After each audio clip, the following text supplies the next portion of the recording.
Bonjour et bienvenue dans cette vidéo destinée à AutoCAD où on va parler des états de calque. Okay? Donc les états de calque, c'est quoi? Globalement, ce qu'on va faire, on va faire un exemple avec 2 ou 3 états de calque pour que vous voyez à peu près à quoi ça va aller servir. Donc ici, j'ai ma vue en plan qui est complète, qui est terminée si vous voulez. Ok. Donc ce que je vais vouloir faire, je vais aller isoler un certain nombre d'éléments. Par exemple, les éléments de mur et les éléments de cotation, par exemple, ça suffira, je vais faire entrer. Donc, ce plan-là, je vais vouloir le réutiliser, cette vue-là. Je vais vouloir la réutiliser, mais vraiment telle qu'elle. Autrement dit, avec uniquement le calque des murs et le calque des cotations que vous voyez ici à l'image.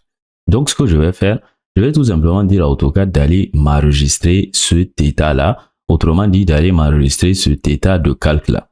Quand je dis enregistrer état de calque, je parle de la visibilité de ces deux calques tels qu'on le voit ici. Mais je peux aller beaucoup plus loin au niveau de la gestion des calques. Je peux vraiment m'amuser avec toutes les propriétés de calque qu'on a à ce niveau-là. Ok?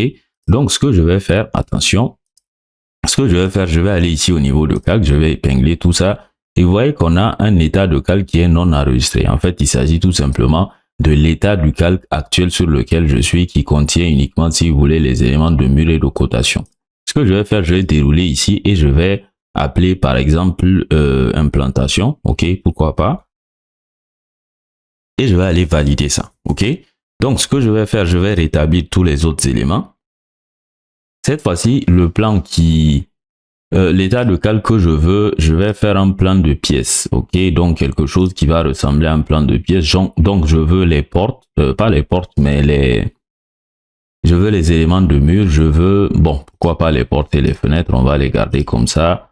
Et je vais prendre aussi cet élément de toiture, là je vais valider. Donc ce plan là, je considère que c'est tout simplement un plan de pièces dans le sens où c'est lui qui va nous indiquer, voilà les pièces qu'on a et voilà à peu près, si vous voulez, les dimensions de ces pièces là. Pas les dimensions, mais plutôt les surfaces de ces pièces là. Bien entendu, on peut un peu mieux réarranger tout ça en allant déplacer ces éléments de blocs qu'on a créés, de blocs de titres à peu près. Ok, de blocs de pièces plutôt.